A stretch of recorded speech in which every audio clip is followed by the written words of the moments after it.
Bismillahirrahmanirrahim. Assalamu alaikum students. Hope so you all are doing well. I warmly welcome you to today's online class. We will start our chapter in first chapter emerging technology. In this we will learn the topic emerging technology. We will learn about the introduction of emerging technology. Basically, the emerging technology is the advancement in the existing technology and which are under development technologies that will replace the current technology in the near future. यानी कि ये ऐसी technology होती है जो कि current technology जो चल रही है इस टाइम जो चल रही है वो किसी भी फील्ड की हो सकती है, वो किसी भी एजुकेशन की हो सकती है, आईटी फील्ड हो सकती है, ट्रांसपोर्टेशन से हो सकती है, कम्युनिकेशन हो सकती है। उसके अंदर जो एडवांसमेंट आती है उसको जो इम्प्रूव किया जाता है it is basically improvement over the existing technology. उसके अंदर जो इम्प्रूवमेंट की जाती है जो कि एग्जिस्टिंग टेक्नोलॉजी को रिप्लेस कर देती है, न्यू टेक्नोलॉजी को जो आ जाती है उसको इमर्जिंग टेक्नोलॉजी कहते हैं। सो हमारे पास ऐसी बहुत सी इमर्जिंग टेक्नोलॉजी जो है हम चैप्टर में डिस्कस करेंगे। हम लोगों ने 7 लेवल में भी पढ़ा था कि इमर्जिंग टेक्नोलॉजी जो है उसकी जो है टेक्नोलॉजी जो दुनिया में है टॉप 7 हैं। तो इधर हम लोग वो क्या थी, रोबोटिक्स है, आर्टिफिशियल इंटेलिजेंस है, सेल्फ ड्राइविंग कार्स है, 3D इमेजिंग है, वर्चुअल रियलिटी है, ऑगमेंटेड रियलिटी है, 3D होलोग्राफिक इमेजिंग है। सो इधर जो है इसकी एग्जांपल्स हैं उसको हम लोग डिस्कस करेंगे। बेसिकली ये इमर्जिंग टेक्नोलॉजी होती है, उभरती हुई टेक्नोलॉजीज़ होती है जो आने वाले टाइम में बहुत ज़्यादा इस्तेमाल की जाएगी। इसको हम लोग लेटेस्ट टेक्नोलॉजी कहते हैं। सो टोटल जो है इधर जो हम लोग डिस्कस करेंगे इस चैप्टर में वो टोटल 12 हैं, लेकिन जो आज के चैप्टर्स में जो आज के टॉपिक में जो हम लोग कवर करेंगे वो 3 होंगे। फर्स्ट होगी robotics, second artificial intelligence, third is self driving cars. So number 1 is robotics. जी सबसे पहले रोबोटिक्स के बारे में देखते हैं ये क्या है। आप सब ने इसके बारे में तकरीबन सुना होगा रोबोटिक्स, और जब भी रोबोट्स के बारे में बात होती है तो हम सब के माइंड में जो सबसे पहली चीज़ आती है वो एक मशीन आती है जो दिखने में बिल्कुल एक इंसान की तरह होती है। उसके हाथ हैं, उसके पाँव हैं, उसका सर है, से उसका फेस है, वो बातें कर रहा है, वो काम कर रहा है। इस तरह कोई भी इमेज, ऐसी इमेज हमारे माइंड में बनती है रोबोट्स के बारे में। लेकिन याद रखिएगा रोबोट्स की डेफिनेशन ऐसी नहीं है। बेसिकली इसकी जो डेफिनेशन है वो है the branch of engineering that is used to manufacture intelligent machines to assist humans in different tasks is called robotics। कैसी मशीन होती है जिसको प्रोग्राम किया गया जो ह्यूमन टास्क को परफॉर्म करती है, जो ऐसे काम जो फिज़िकली इंसानों के लिए करना डेंजरस हो सकते हैं, डिफ़िकल्ट होते हैं, वो काम हम रोबोट से करवाते हैं। These are the intelligent machine और कॉल्ड रोबोट्स। ये जो है मशीन इंटेलिजेंट मशीन होती है जो फिज़िकल टास्क को परफॉर्म करते हैं, मैकेनिकल टास्क को परफॉर्म करते हैं, जो मूव करते हैं। तो ये रोबोट्स का टॉपिक आप लोगों ने समझना है कि एक लाजिम नहीं है, ज़रूरी नहीं है कि एक रोबोट जो इंसानों की तरह दिखने वाली मशीन है। फॉर एग्ज़ाम्पल कोई भी कुछ भी हो सकता है, रोबोटिक आर्म भी हो सकती है। तो इसको हम लोग इस्तेमाल करते हैं और ये इस्तेमाल किया जाएगा इन फ्यूचर।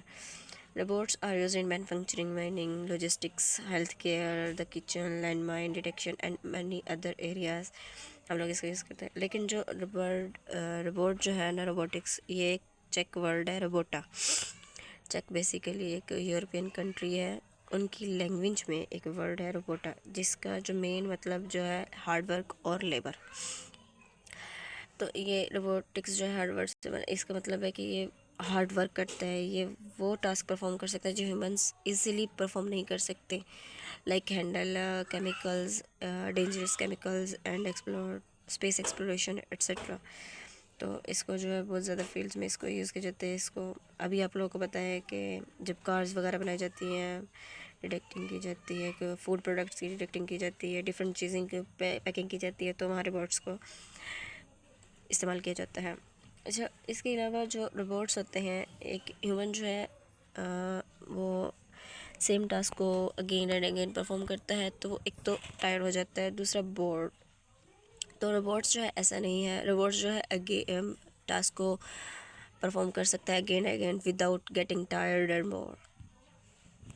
लेकिन जो रोबोट्स हैं वो इंसानों की बनिस्बत ज़्यादा बेहतर काम कर सकते हैं, स्पीडीली काम कर सकते हैं, एफिशिएंटली काम कर सकते हैं, प्रिसाइज होते हैं, रिलायबल होते हैं। That's why we prefer robots. जब भी मैन्युफैक्चरिंग की बात होती है तो हम रोबोट्स को प्रेफर करते हैं as compare to humans. I hope so आप लोग इसकी समझ आ गई होगी।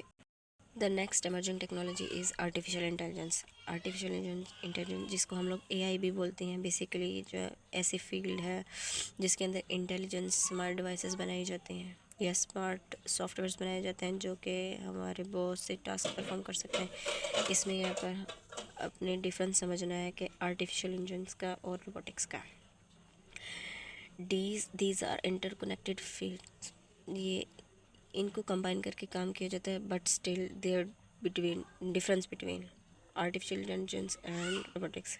रोबोटिक्स में हम लोग रोबोट्स की बात करते हैं, इंटेलिजेंट मशीन के बनते हैं जो फिजिकल टास्क को परफॉर्म करते हैं। लेकिन आर्टिफिशियल इंटेलिजेंस में हम लोग उन मशीन्स की बात करते हैं, उन सॉफ्टवेयर्स की बात करते हैं जो कि इंटेलिजेंट होते हैं और अपने इन्वायरमेंट से सीखते हैं, लर्न करते हैं और हमारी प्रॉब्लम को सॉल्व करते हैं और फिर उस साथ साथ उसके सॉल्यूशंस बताते हैं। और इसकी एग्जांपल्स मेटा एआई है, ये ऐसे चैट जीपीटी है, ये जीपीटी है, एट्सेट्रा। इसके अलावा artificial is a branch of computer science that deals with building smart machines capable of performing task intelligently.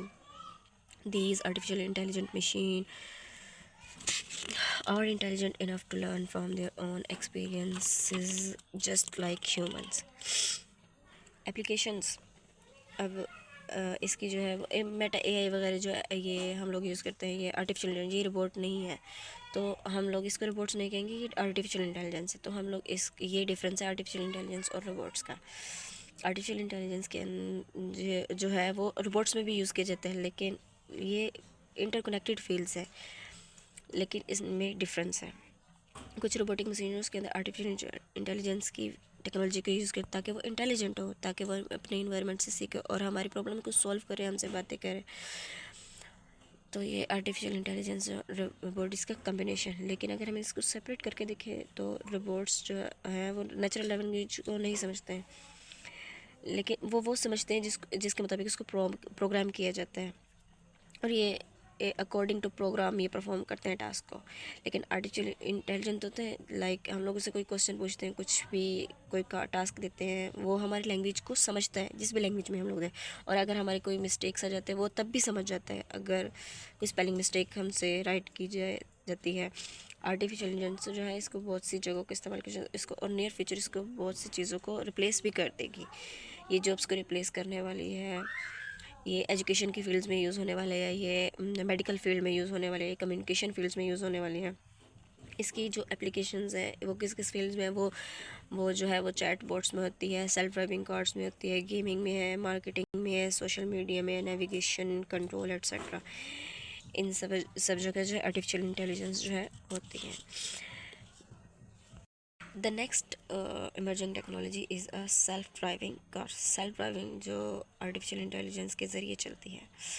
Self driving cars क्या होती हैं, जिनको हम लोग ड्राइवलेस कार्स भी कहते हैं, रोबोटिक्स कार भी कहते हैं, इसको ऑटोनोमस व्हीकल भी कहते हैं। यानी वो कार जिनके अंदर ड्राइवर नहीं होता और बगैर ड्राइवर के वो ड्राइव हो सकती है with the help of artificial intelligence. इसके अंदर ये बहुत ज़्यादा सेंसर इस्तेमाल किए जाते हैं, जीपीएस है, इसमें थर्मोग्राफिक कैमरास भी है, रडार भी है, एयर इनेंशियल मेजरमेंट यूनिट्स भी है, जो इसके सराउंड्स को जो है उसके माहौल को उसको सेंस करता है, ऑब्जर्व करता है। और जो हमारे नेविगेशन सिस्टम है लाइक गूगल मैप जो है, जब हम कोई भी बात पूछते हैं तो वो लोग क्वेश्चन पूछते हैं तो वो हमें बाकायदा रास्ता बताते हैं, नेविगेट कर रहा होता है, इवन कि वो हमें बता रहा होता है बोल के कि हम किस टाइम पे कहाँ से कहाँ मूव करना है और कितने मीटर पे मूव करना है। तो इसी टेक्नोलॉजी को हम लोग सेल्फ ड्राइविंग कार्स में भी इस्तेमाल किया जाता है। इसके इस जीपीएस सिस्टम का यूज़ किया जाता है जो उसको नेविगेट करने में मदद देता है।